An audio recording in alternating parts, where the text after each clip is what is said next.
16वां सूत्र है 15वें प्रकरण का। गुरुदेव हमें कहते हैं, तेरे ही अज्ञान से विश्व है, परमार्थतः तू एक है, तेरे अतिरिक्त कोई दूसरा नहीं है, न संसारी और न असंसारी है। इसमें कहते हैं, अष्टावक्र जी कहते हैं कि हे जनक, तू विश्व की, फिर से पढ़ते हैं, तुझे विश्व की अपने से भिन्न प्रतीति हो रही है। यानी कौन सा चैप्टर है? 15वां प्रकरण है, उसका 16वां सूत्र है।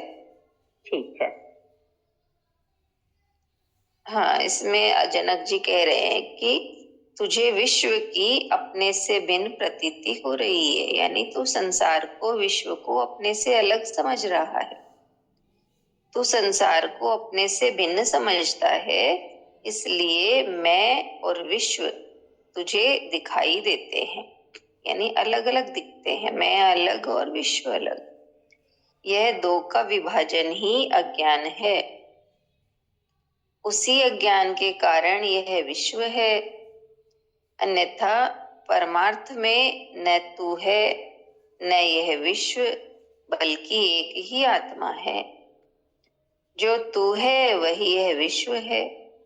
इसी प्रकार संसारी और असंसारी का भेद भी अज्ञान के कारण है। ये सभी आत्मा है, अतः तू ही सब कुछ है। तेरे सिवा, यानी तुझ आत्मा के सिवा कोई दूसरा है ही नहीं। सब आत्मा रूप है, यही ज्ञान है, यही परम सत्य है। सत्य एक ही है, दो सत्य कभी नहीं होते। यह भेद ही अज्ञान है, यह एवं अभेद ज्ञान है। यह भेद ही अज्ञान है एवं अभेद ज्ञान है।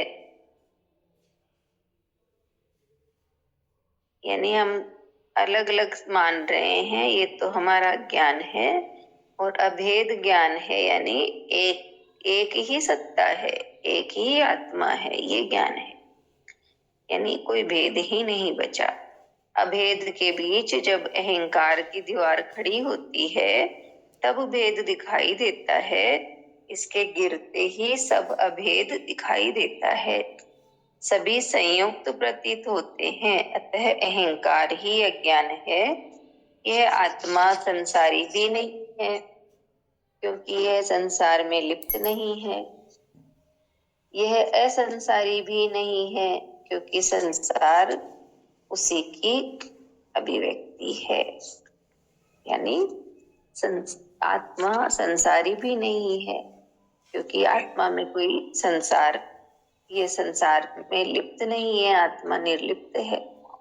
और आत्मा को असंसारी भी कहा, असंसारी भी नहीं है आत्मा, क्योंकि संसार उसी की अभिव्यक्ति है। यानी आत्मा के कारण ही तो संसार है, इसलिए ये संसारी भी नहीं है और असंसारी भी नहीं है।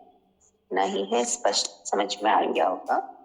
तेरे ही अज्ञान से विश्व है, परमार्थतः तू एक है, तेरे अतिरिक्त कोई दूसरा नहीं है, न संसारी और न